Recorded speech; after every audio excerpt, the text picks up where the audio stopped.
Bonjour et bienvenue dans ce tout nouveau numéro de Rencontre du deuxième type. Je suis toujours Jules. Et je suis toujours Nico. Aujourd'hui, on est là pour parler comics, et pas des moindres, puisque moi j'ai surkiffé ce comics sans spoiler mon avis là-dessus, que j'ai prêté donc à Nico. Il va nous donner son avis et tu vas parler aujourd'hui de... Oblivion, de Monsieur Kirkman et de Mademoiselle... Non, de Monsieur Lorenzo De Felici. Ah oui, de Felici. Alors pour la petite histoire et en préambule, Lorenzo De Felici, c'est quelqu'un que j'ai rencontré au Salon du Livre à Paris. Pour tous ceux qui sont amateurs de comics ou de BD, je vous invite vivement à aller au Salon du Livre de Paris, parce que c'est vachement bien. La plupart des gens, viennent pour du livre, puisque c'est le Salon du Livre. Et en général, tu te retrouves vraiment nez à nez avec des auteurs de BD, des dessinateurs de BD, de comics. Du coup, il n'y a pas des queues de 50 km comme il peut y avoir par exemple à Amiens avec le festival de la BD. C'est ça. Et c'est vachement bien. Par exemple là, honnêtement, on était deux. Personne savait qu'il y avait ce gars-là là-bas. Et du coup, il m'avait fait une petite dédicace assez sympathique du héros donc de l'histoire. Il est très présent sur Twitter notamment. Et franchement, c'est un mec super sympa. Et ouais, moi j'ai adoré que ce soit son dessin, auquel il faut se faire quand même, parce que c'est assez spécial. Mais j'ai vraiment beaucoup aimé. Et puis je vous dis, le mec c'est un amour pour le coup. On a parlé vite fait de la série. Donc là, c'est le tome 1. C'est le tome 1. Le tome 2 vient de sortir. Je lui ai demandé si en gros il connaissait la fin ou pas. Ils m'ont dit que oui, ils avaient un plan et que c'est fait. Contrairement d'ailleurs à d'autres auteurs de BD dont je te parlerai en off, qui m'ont dit non, on en fera tant que ça marchera. Ok, donc au moins ça annonce la couleur quoi. On fera tant que ça marchera. Là pas du tout apparemment.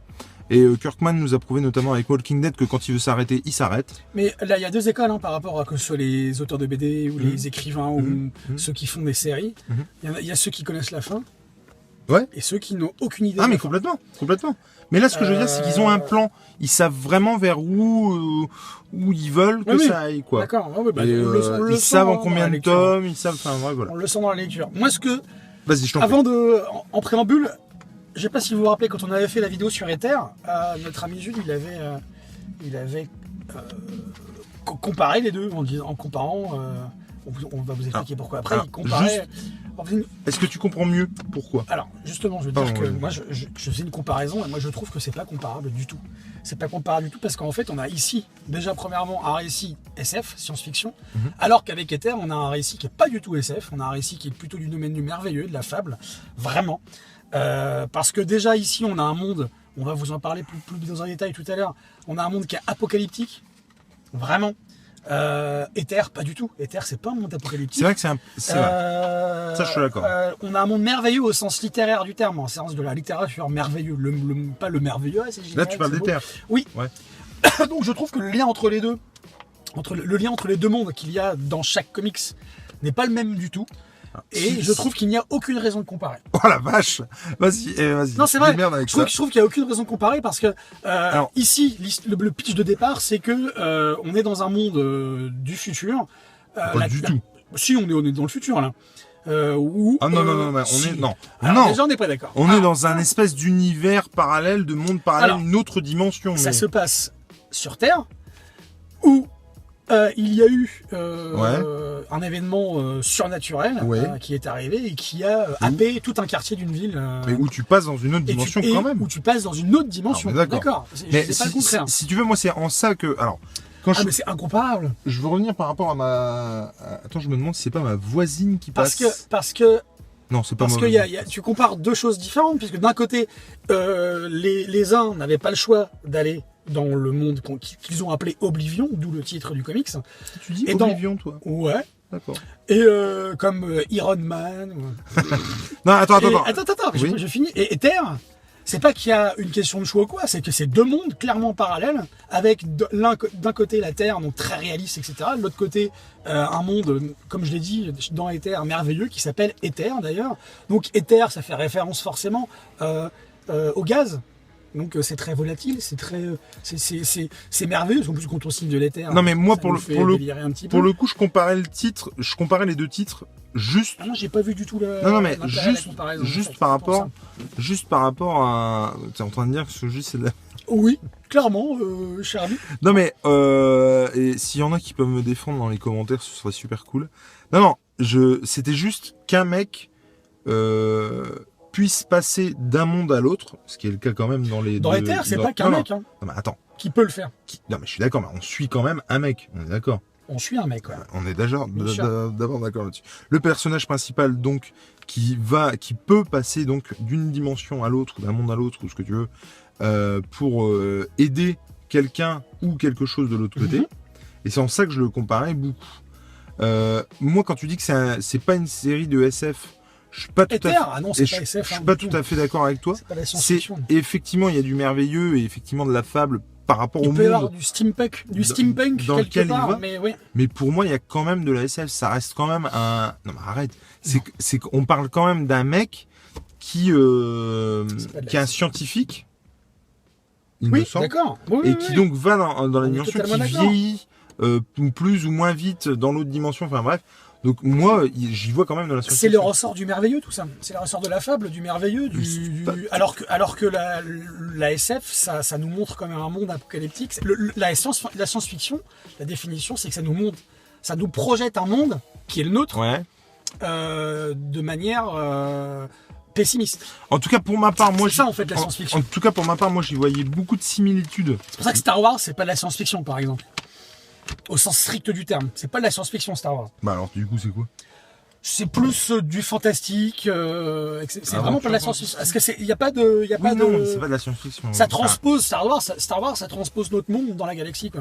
Bon, termes, revenons politiques à Oblivion et- Song quand même. Donc, alors, Attends. Je veux juste, moi, dire aussi que le parallèle aussi que je faisais par rapport à Oblivion Song et Ether, c'était dans la construction du récit, et que je trouve qu'effectivement, sans te prendre par la main et t'expliquer quoi, qu'est-ce, machin, dans Oblivion Song, t'étais moins lâché comme ça au milieu d'une histoire et tu comprenais très vite les tenants et les aboutissants. Alors que Ether, je trouvais que vraiment, ça te mettait la tête sous l'eau dès le départ. on est d'accord. Et tu vois, son mauvais jeu de mots avec ce qui se passe d'ailleurs dans Ether. Oui, totalement. Mais moi, c'est carrément typique du merveilleux, ça. Ouais, De non, te mais... balancer dans un monde et tu te poses des questions. Le merveilleux, le fantastique, où tu te poses des questions. Tu dis, est-ce que c'est vrai ce que je vois là? Et tu te poses la question. Alors que là, tu te poses pas la question. Oui, c'est vrai. Oui, ça, je suis assez d'accord. Et c'est en ça que c'est pas comparable, parce que d'un côté, effectivement, je suis d'accord avec toi que d'un côté, comme on l'a dit, on est balancé en plein dans l'action, dans Ether, sans autre préambule que celui-ci. Mais la science-fiction, elle a ça de particulier, justement, c'est qu'elle explique les choses. Parce que c'est complexe, la science-fiction. Et puis, alors moi, Et c'est volontaire. ce qui m'a beaucoup gonflé aussi avec Ether, alors c'est très bizarre parce qu'on fait une chronique sur Oblivion Song, j'ai l'impression qu'on parle plus d'Ether, mais du coup, ce qui m'a gonflé avec Ether aussi, comparé du coup avec Oblivion Song qui lui le fait, c'est que on parle beaucoup du monde de l'autre dimension en question. On parle de lui et de sa vie dans le monde humain, mais enfin dans le monde humain, dans le monde réel si on peut dire, Non, sur Terre, ouais. sur Terre. Mais dans Ether, on ne fait pas état de ce qui se passe sur Terre. Alors que là, À part pour lui, de ce qui le pour concerne. le personnage principal. alors que ouais. là, effectivement, il y a quand même des retours constants entre Ah oui, bien sûr. la Terre, ce qui se passe sur Terre, et la dimension. Alors, maintenant, pour en finir avec la comparaison, et puis après, on arrêtera de comparer. Moi, je trouve qu'on peut pas juger de la qualité de l'un et de l'autre en les comparant. Alors, admettons. C'est ça. Sauf que C'est tu ça que je veux dire. t'admettras quand même que ce soit quand tu as lu les deux. J'aurais lu Oblivion Song après Ether. Déjà, j'aurais plus apprécié Ether, je pense. Mais est-ce que, enfin, je veux dire, pour moi, tu ne peux pas lire Oblivion Song sans penser à Ether, et tu ne peux pas lire Ether sans penser Si à tu me l'avais pas Oblivion dit, Song. j'aurais pas Je pensé. pense, Ouais. sans déconner. Sans déconner. Et je Vache. pense que mon avis a été justement Attends. biaisé Non, par mais rien- la comparaison. Rien que la couve, alors attendez, je regarde encore s'il y a, ouais. Rien que la couve d'Oblivion Song et d'Ether, je te parle pas en termes graphiques, hein, mais je te parle de la posture, du fait qu'il soit dans une autre dimension. Ouais, c'est vrai. Tu vois, un peu une pose romantique. C'est Machin. vrai. Moi, j'ai vu beaucoup de similitudes. Bref, arrêtons la comparaison Mon avec point de Ether. vue. My point of view. Alors déjà au niveau graphique, toi, t'as bien aimé ou pas? Ça... Alors au niveau graphique, alors mon avis, je vais vous le dire, je vais vous spoiler la suite. Mon avis n'est pas forcément positif sur Oblivion Song. Ok. Vraiment. Au niveau graphique, alors les couleurs top. Vraiment là on le voit là, par rapport aux pages que montre Jules. J'adore, justement, ça me fait penser à ce dont on va parler aussi, les couleurs. Hein. Ça me fait penser à Gotham Central. Où à chaque double page, t'as quand même une dominante de couleurs sur un certain nombre de pages, et on passe à un autre type de couleur d'un coup, comme ça. Et j'aime beaucoup ça. Mais graphiquement, moi je m'attendais à voir les émotions des personnages sur les visages, et je les vois pas du tout. Ça me dérange un peu ça. Je trouve qu'on a des visages qui sont pas assez expressifs, ou parfois je trouve, si tu tombes par hasard sur ces cases dont je parle, parfois je vais m'arrêter là, je vais pas aller plus parfois loin. les émotions sur les visages des personnages ne correspondent pas forcément à l'émotion qui est décrite, ou à la façon dont ils sont. Donc moi je trouve que l'idée de départ elle est super bonne. L'idée de départ, franchement, voilà, ce côté, il y a un monde parallèle qui a happé une partie de la population d'une ville, et on croit qu'il n'y a aucune chance de retour. Ouais, je trouve ça super bien. Mais, parce qu'il y a un grand mais, je trouve que le scénar il est hyper faiblard, et que tout est tellement convenu en fait. Alors, j'ai l'impression que on s'attend à chaque page, à chaque truc qui va se passer, on s'y attend. Ah ouais? On s'attend à tout ce qui va se passer, vraiment. Moi c'est la sensation que j'ai. Après, c'est un premier tome aussi. Hein. Alors, je m'attendais à tout ce qui allait se passer. Les relations entre les personnages, ce que le personnage principal fait, ce qui lui arrive, les personnages qu'il rencontre, ce qui va leur arriver. Et puis, je trouve que la relation qu'il entretient avec... je sais pas si on va spoiler sur ce coup, mais la relation qu'il entretient avec son frère. Ouais. Et ce qui se passe après, je trouve qu'on insiste trop là-dessus, et c'est un prétexte qui n'aboutit pas en fait. Je trouve qu'il n'y a pas d'aboutissement à ça. Je trouve qu'on est...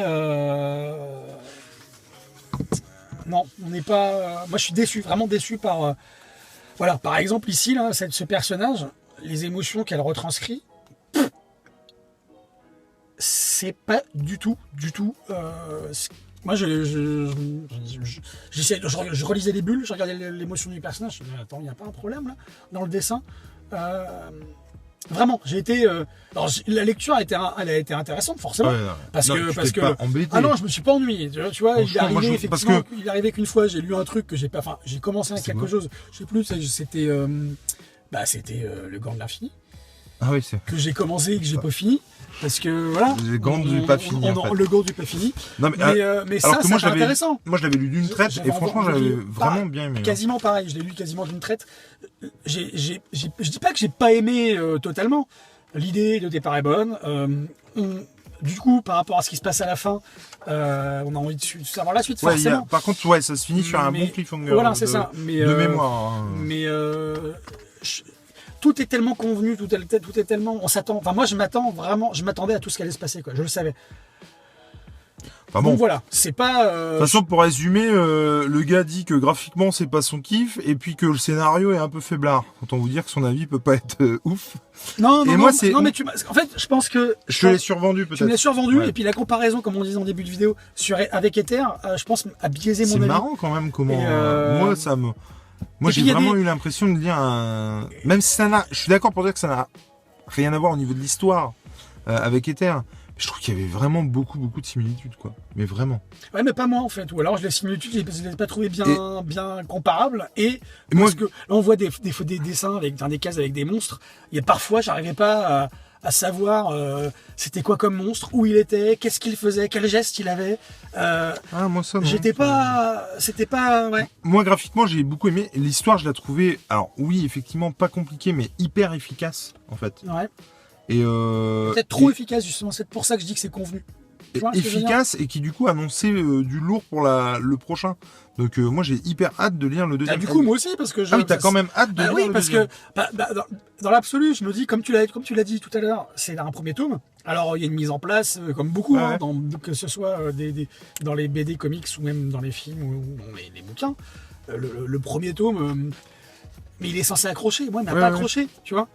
Mais moi, j'ai lu jusqu'à la fin. C'est la fin qui t'a accroché, pas le tome, quoi. Voilà, c'est ça. Et moi, par contre, effectivement, graphiquement, quand je l'ai ouvert la première fois, oh la vache. Ici, là, par exemple. C'est criard, c'est. Mais non, moi, j'ai au final super bien aimé. Et... En tout cas, voilà. Mais voilà, il ne remporte pas l'unanimité. Et c'est pas si grave. Mais je dis pas qu'il est pas. Je dis pas. Alors attends, mais je critique pas le travail des auteurs. Hein. Alors, deux questions. C'est mon avis. Hein, deux questions. Est-ce que tu conseillerais? Allez-y. Mais oui. On a deux avis différents. Et si. Mais alors, du coup, si on part du principe où c'est pas la même chose, voilà. Si tu devais en conseiller un des deux, tu conseillerais Ether. plutôt. Ah ouais? Bah moi je suis. Alors, pour continuer sur la. Pour terminer vraiment sur la comparaison entre Ether et Oblivion Song, je parlais moi du merveilleux et de la science-fiction. Moi, étant prof de lettres, j'adore les deux. Les deux genres littéraires. Mais en parlant des deux, j'ai plus un penchant pour le merveilleux d'Ether que pour la science-fiction d'Oblivion Song, parce que je trouve que la science-fiction d'Oblivion Song n'est pas bien exploitée. Je trouve vraiment que c'est pas bien exploité et que aussi on s'attendait plutôt dans Oblivion Song que dans Ether à une insistance sur la psychologie de certains personnages. Et je trouve que pas fou. Alors que dans Ether, justement, on s'attend pas à ça et on s'attache à la psychologie du personnage principal. Effectivement, en termes de psychologie des personnages, je trouve que c'est beaucoup plus poussé, par exemple, dans Walking Dead, totalement. que dans Oblivion Song. Ça, je suis assez d'accord. Et pourtant, on est sur un fond pas identique, mais qui se ressemble par rapport à... On est sur du huis clos. Ouais, tout à fait. Donc on pourrait s'attendre à ce que... Et c'est pour ça que je dis que le scénar est faiblard, parce qu'on s'attend à tout ce qui... Enfin, tout est convenu. J'ai l'impression de voir un film d'action américain, film de science-fiction américain, où on sait ce qui va se passer, quoi. Et bien, ce qu'on va faire, c'est que je vous annonce d'ores et déjà qu'il y aura une deuxième vidéo à Oblivion Song pour voir si l'avis de Nico change, et si le mien change, si vraiment... Je trouve que finalement, moi, c'est pas terrible. Ce qui est sûr, c'est que ce soit des comics, des BD, Oblivion Song ou Ether, l'important, c'est de lire. Ciao à tous, à la prochaine. Bisous.